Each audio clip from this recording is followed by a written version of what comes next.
Bonjour à tous chers amis, je vous espère en pleine forme. Hello everyone! Le but de cette vidéo, c'est améliorer votre expression orale et votre compréhension orale sur des phrases très courantes, des phrases authentiques donc que vous retrouverez tous les jours en anglais.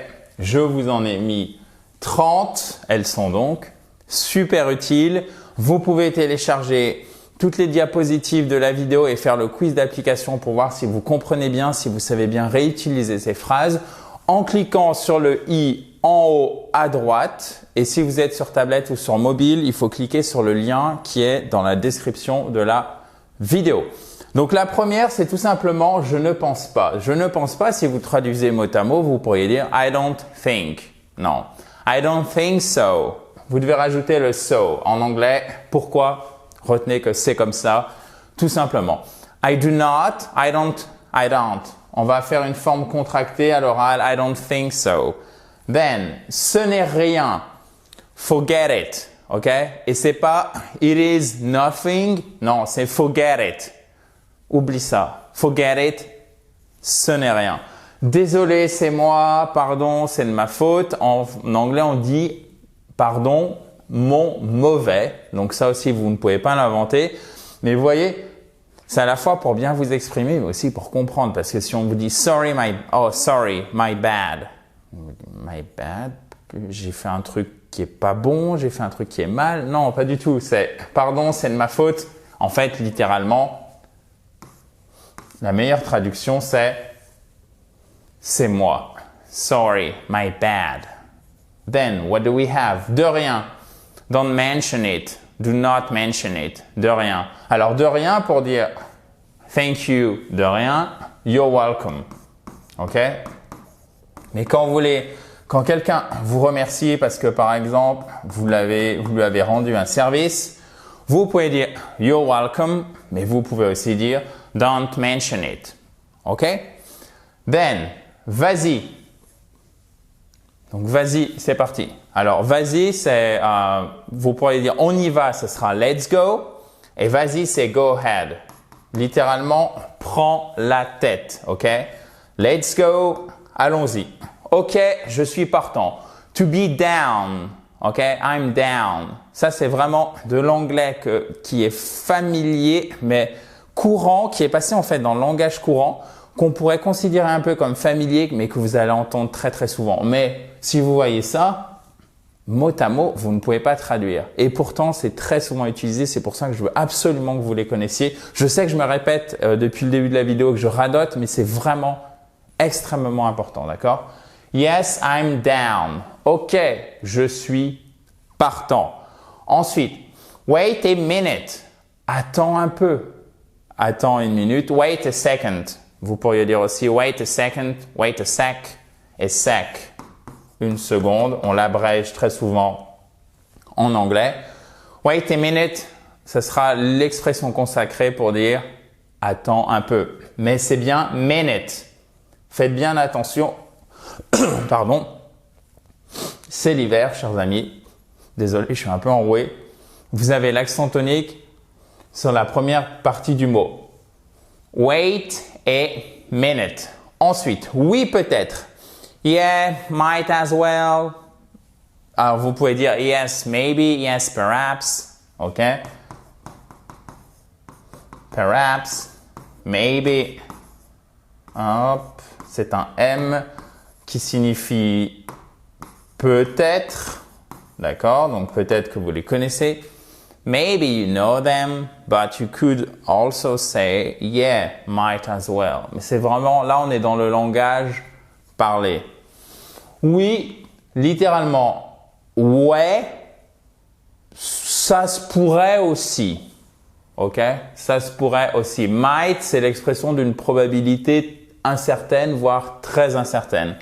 Yeah, might as well. OK? Donc là, à moins que vous ayez déjà un bon niveau intermédiaire, je vous invite simplement à retenir cette expression, à la comprendre, pardon, mais ne pas la retenir justement. Ensuite, chers amis, quelque chose ne va pas? Is something wrong? OK, bon ça c'est assez transparent, facile. Ne t'en fais pas. Do not worry, don't worry. Littéralement, ne t'inquiète pas. Ensuite, j'en ai marre, en avoir marre.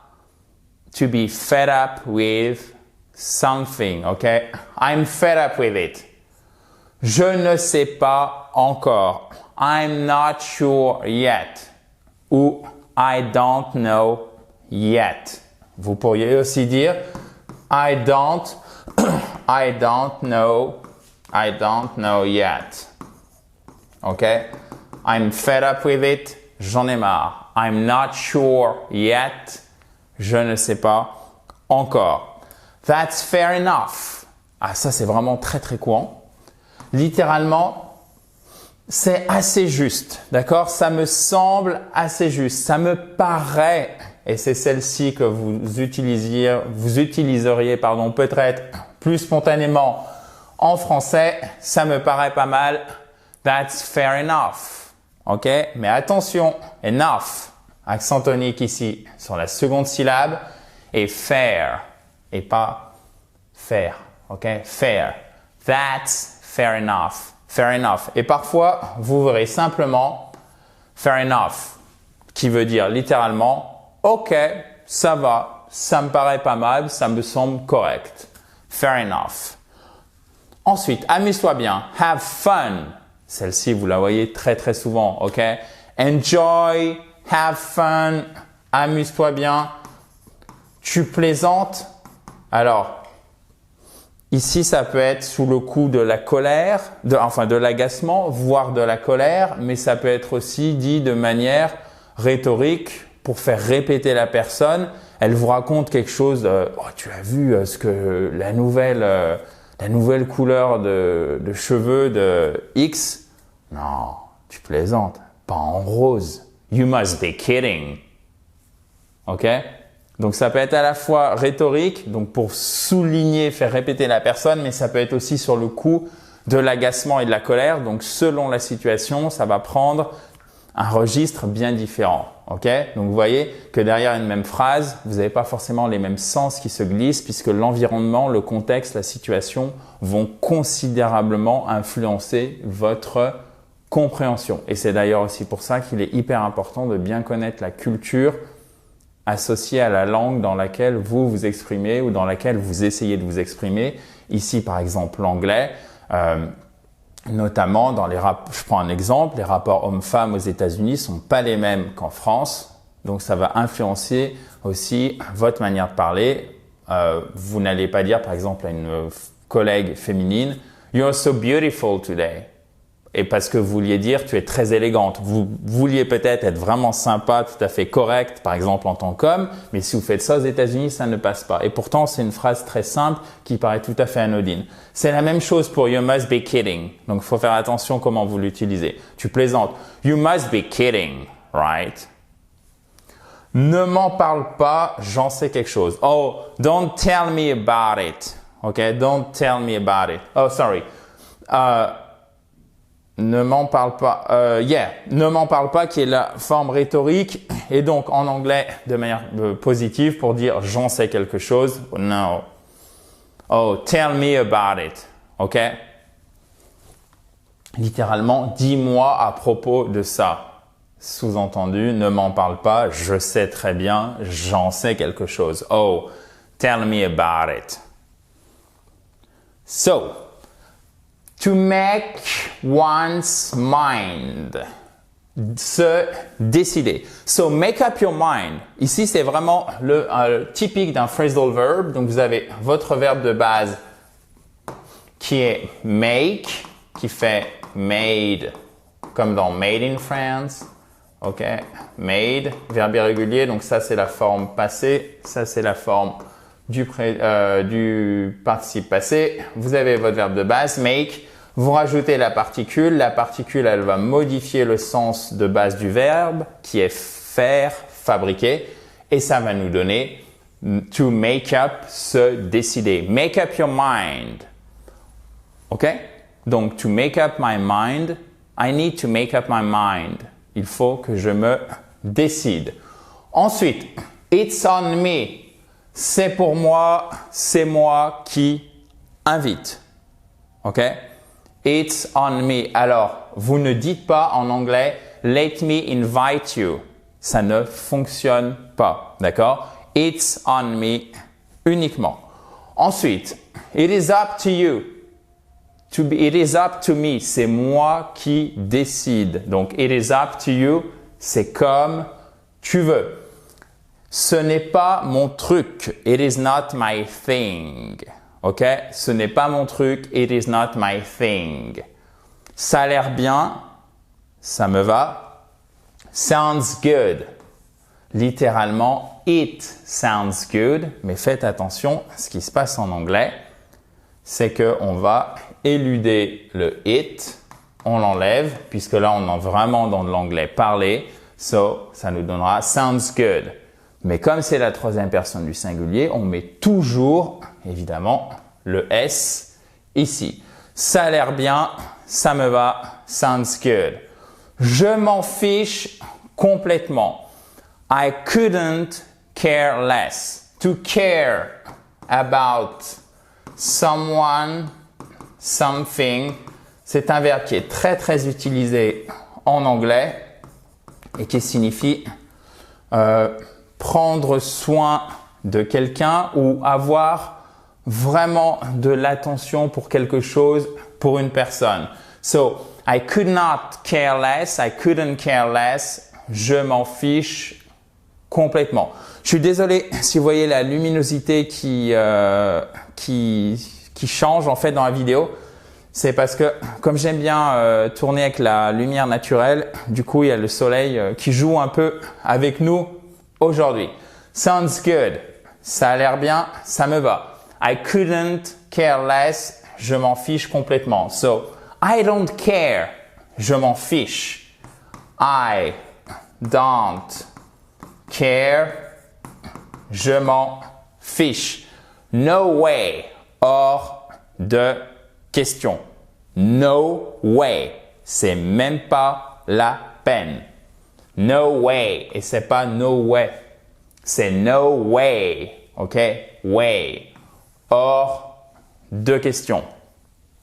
Ensuite, chers amis, donc ce sont les 7 dernières expressions sur 30. Toujours, si vous ne l'avez pas fait, vous pouvez télécharger toutes les slides en cliquant sur le i en haut à droite. Si vous êtes sur mobile, sur tablette, c'est très simple. Vous avez le lien qui est juste en dessous dans la description. Il suffit de cliquer pour récupérer toutes les expressions en format PDF et aussi faire le quiz d'application. So, fais comme chez toi. Alors, c'est pas do like you are at home. Non, non. C'est tout l'intérêt d'apprendre ces expressions. C'est qu'on peut pas les traduire mot à mot. Donc, soit vous les connaissez, soit au moins vous les comprenez.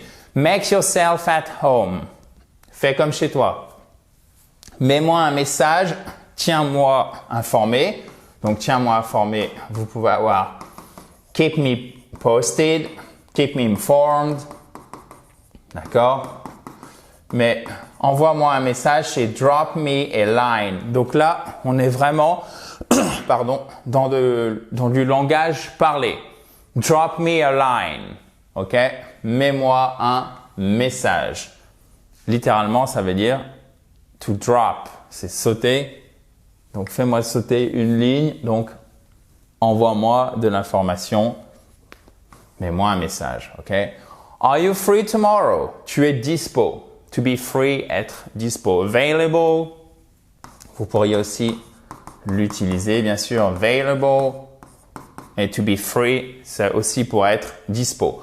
On se voit la semaine prochaine? Let's catch up next week. OK? To catch up, c'est se voir. Let's catch up next week. Alors, vous pourriez dire aussi let's meet next week. Mais ce phrasal verb to catch up pour dire se voir, il est très utilisé aussi, ok? Let's catch up next week. Et pour dire désolé, je ne peux pas demain, c'est sorry, I can't make it tomorrow. To make it, ça veut dire littéralement parvenir à le faire. Donc ici, sous-entendu, parvenir à nous rencontrer, parvenir à aller à notre rendez-vous comme prévu. Donc, je ne peux pas demain. Sorry, I can't make it tomorrow. Mais si vous oubliez le it, la phrase ne veut plus rien dire. Sorry, I can't make tomorrow. Là, on a envie de dire what can't you make? OK? Sorry, I can't make it tomorrow. L'heure, c'est l'heure, le temps est écoulé. Si vous avez joué aux jeux vidéo, si vous y jouez encore, vous connaissez cette phrase. Time's up. Littéralement, time is up. Le temps est écoulé. Et la dernière, vous la connaissez, j'en suis sûr. Long time no see. Ça faisait longtemps. Ça fait un bail. Long time no see. Voilà, chers amis, c'était 30 expressions super utiles pour votre anglais courant, votre anglais familier, pour l'anglais parlé, à la fois pour le comprendre, mais aussi pour vous exprimer. Si vous avez la moindre question, comme d'habitude, vous pouvez la mettre dans un commentaire juste en dessous. Si vous avez le moindre commentaire, c'est la même chose. C'est pour ça que je pensais au masculin. Et bien évidemment, si vous ne l'avez pas fait, vous pouvez. You can subscribe to this fabulous YouTube channel by clicking on the red button which is down there. Abonnez-vous en cliquant sur le bouton rouge juste en bas à droite. À très vite dans la joie et la bonne humeur. Bye bye!